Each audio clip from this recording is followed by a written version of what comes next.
गांव के बाहरी इलाके में एक पुरानी हवेली के पास हर रात एक रहस्यमय तांगा दिखाई देता था। उसके घोड़े कोहरे में चमकते थे, उनकी आंखें लाल आग जैसी जलती थीं, और जब वह गुजरता तो अंधेरे में एक सर्द कंपन पैदा होता। गांव के बुजुर्ग कहते थे कि यह कोई साधारण तांगा नहीं, बल्कि एक श्रापित सवारी है। यह किसी को भी उठा सकती है और फिर वह व्यक्ति कभी वापस नहीं आता। गांव का युवक विवान बहादुर और जिज्ञासु था। उसे अनसुलझे रहस्यों को जानने की प्रबल इच्छा थी। उसने कई बार उस तांगे की कहानियां सुनी थीं, लेकिन उसे विश्वास नहीं होता था कि कोई तांगा लोगों को गायब कर सकता है। एक दिन उसने अपने गुरु आचार्य वेद प्रकाश से इस बारे में पूछा। आचार्य ने गहरी सांस लेते हुए कहा, बेटा, यह तांगा एक श्राप का हिस्सा है। इस तांगे का सारथी कोई साधारण आदमी नहीं, बल्कि एक अंधेरे का सेवक है जो अपने मालिक कालेश्वर के आदेशों का पालन करता है। विवान ने तय कर लिया कि वह इस रहस्य की गहराई तक जाएगा। उस रात चंद्रमा काले बादलों में छिपा था और गांव में अजीब सन्नाटा पसरा था। विवान अकेला हवेली के पास गया और पेड़ के पीछे छिपकर तांगे के आने का इंतजार करने लगा। तक तक अचानक दूर से घोड़ों के खुरों की आवाज सुनाई दी। कोहरे में एक काले रंग का तांगा प्रकट हुआ। तांगे के पहिए जमीन से थोड़े ऊपर तैर रहे थे और उसकी पूरी काया से एक रहस्यमय काली ऊर्जा निकल रही थी। तांगे वाले की आंखें नहीं थीं, केवल अंधेरा था। उसने विवान की ओर देखा और बिना कुछ कहे तांगे का दरवाजा खोला। विवान ने हिम्मत की और तांगे में बैठ गया। जैसे ही दरवाजा बंद हुआ, एक अजीब सी ठंड उसके शरीर में दौड़ गई। तांगा हवा में उड़ने लगा।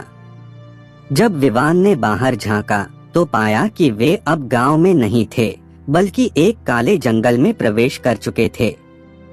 यहाँ के पेड़ मृत लग रहे थे और उनकी टहनियां किसी जीवित हाथ की तरह हिल रही थीं। घने अंधेरे में कहीं कहीं पीली चमकती आंखें दिख रही थीं।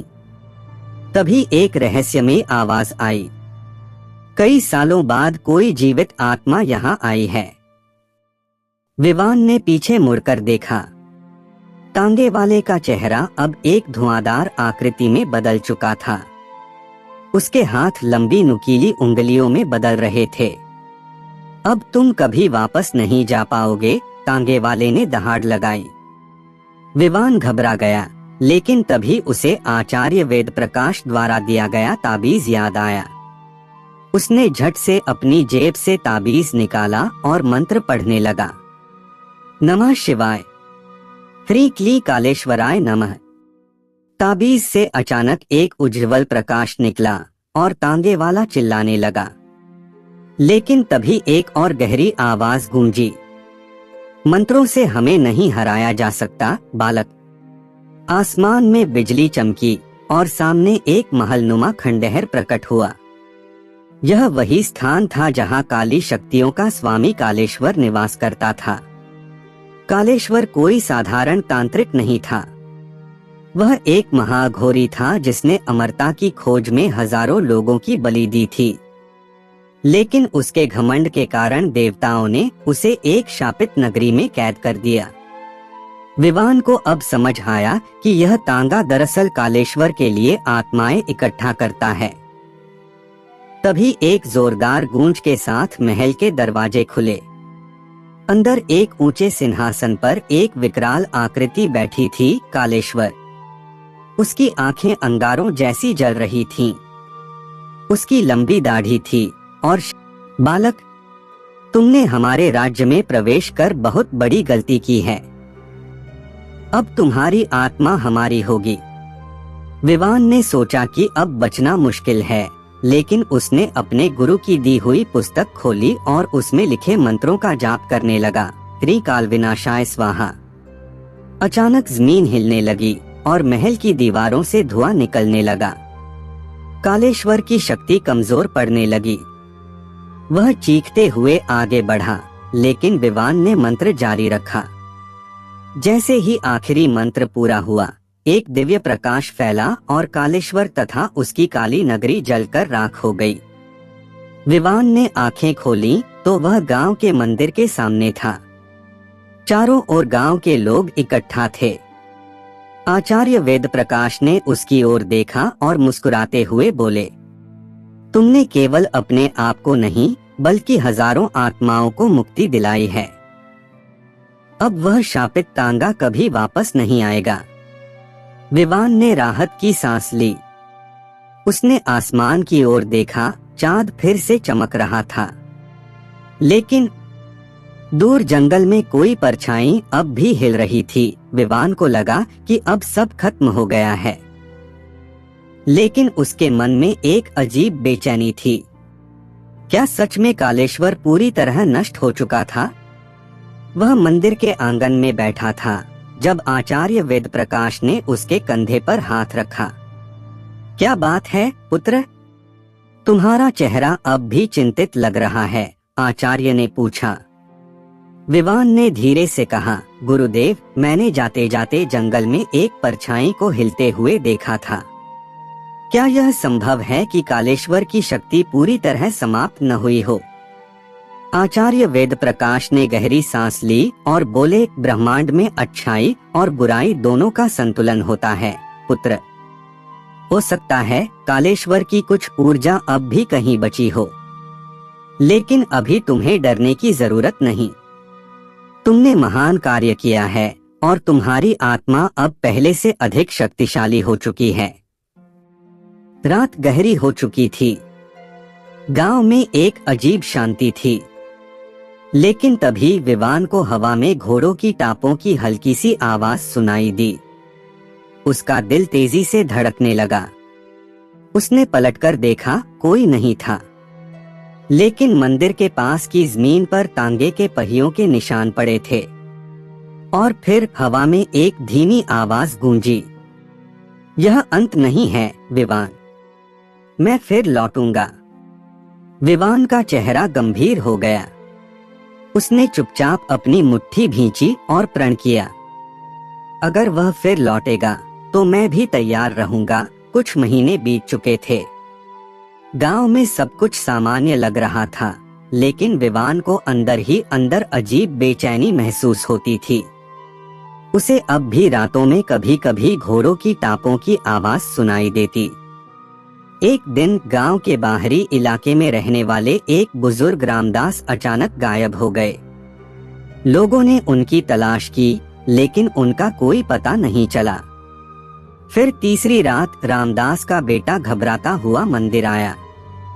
उसकी आंखों में डर था। मैंने अंधेरे में एक तांगा देखा। मेरे पिता उसमें थे और तांगे वाले की आंखें जल रही थीं। गांव वालों में फिर से भय फैल गया। विवान समझ गया, कालेश्वर की शक्ति पूरी तरह खत्म नहीं हुई थी। अगली रात विवान अपनी झोपड़ी में सोने की कोशिश कर रहा था, लेकिन अचानक खिड़की के बाहर एक हलचल हुई।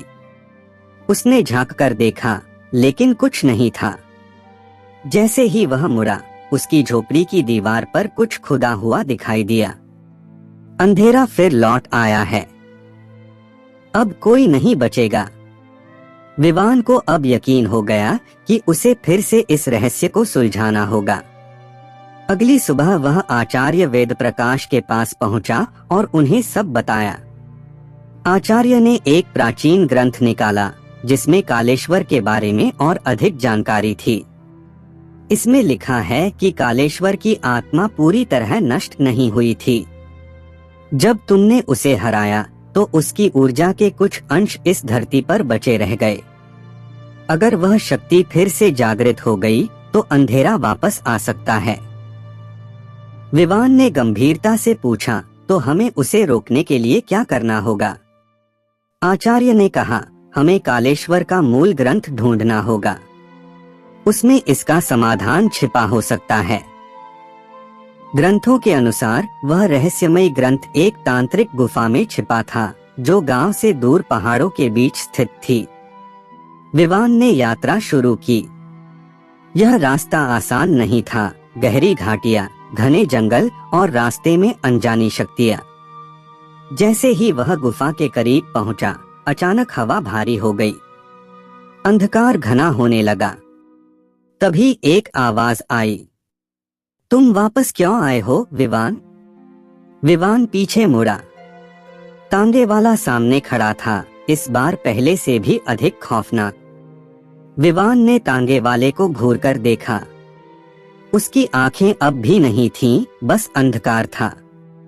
लेकिन इस बार तांगे वाले की ऊर्जा पहले से भी ज्यादा खतरनाक लग रही थी। तुम्हारा काल आ चुका है विवान, तांगे वाले की गूंजती हुई आवाज चारों ओर फैल गई। विवान ने पीछे हटते हुए कहा, तुम कौन हो? क्या तुम सच में कालेश्वर की शक्ति से जुड़े हो? तांगे वाला हंसा, मैं वही हूँ जिसे तुमने हराने की कोशिश की थी। मैं कालेश्वर की अधूरी आत्मा हूँ। मेरा शरीर भले ही नष्ट हो गया, लेकिन मेरी शक्ति अब इस तांगे के भीतर कैद है। और जब तक यह तांगा अस्तित्व में है, मैं भी हूँ। विवान ने खुद को संभाला और मंत्र पढ़ते हुए गुफा के अंदर दौड़ पड़ा। तांगे वाले ने भी पीछा किया। गुफा अंदर से विशाल थी। वहां पत्थरों पर तंत्र मंत्र खुदे थे और एक मंच के ऊपर एक पुराना ग्रंथ रखा था। यही कालेश्वर का मूल ग्रंथ था। विवान उसकी ओर बढ़ा, लेकिन तभी चारों ओर आग की लपटें उठीं और गुफा में छिपे काले साए प्रकट हो गए। ये वे आत्माएं थीं जो कालेश्वर के जाल में फंस चुकी थीं।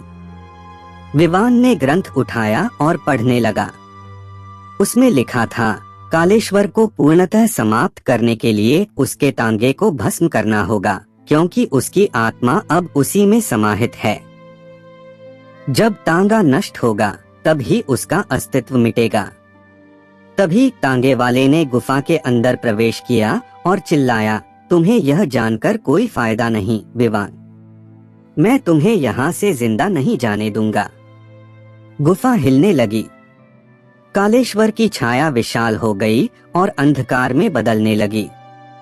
विवान ने ताबीज निकाला और जोर से मंत्र पढ़ा, ह्रीं क्लीं कालेश्वराय विनाशाय स्वाहा। ताबीज से तेज रोशनी निकली, लेकिन इस बार तांगे वाले पर इसका कोई असर नहीं हुआ। अब मुझे कोई मंत्र नहीं रोक सकता विवान। विवान ने तुरंत ग्रंथ में लिखे अंतिम वाक्य को पढ़ा, अगर तांगा अग्नि से नष्ट हो जाए तो कालेश्वर की आत्मा भी हमेशा के लिए खत्म हो जाएगी। गुफा के बाहर वही शापित तांगा खड़ा था। विवान ने एक जलता हुआ मशाल उठाया और पूरी शक्ति से तांगे की ओर फेंका। जैसे ही आग ने तांगे को छुआ, एक भयावह चीख गूंज उठी। तांगे वाला जमीन पर गिरने लगा, उसकी आत्मा जलने लगी। नहीं, यह संभव नहीं। मैं अमर हूँ, मुझे कोई नष्ट नहीं कर सकता। लेकिन आग ने सब कुछ निगल लिया। तांगा जलकर राख हो गया। तांगे वाले की आत्मा चीखते हुए हवा में घुल गई। गुफा अब शांत थी। अंधेरा मिट चुका था।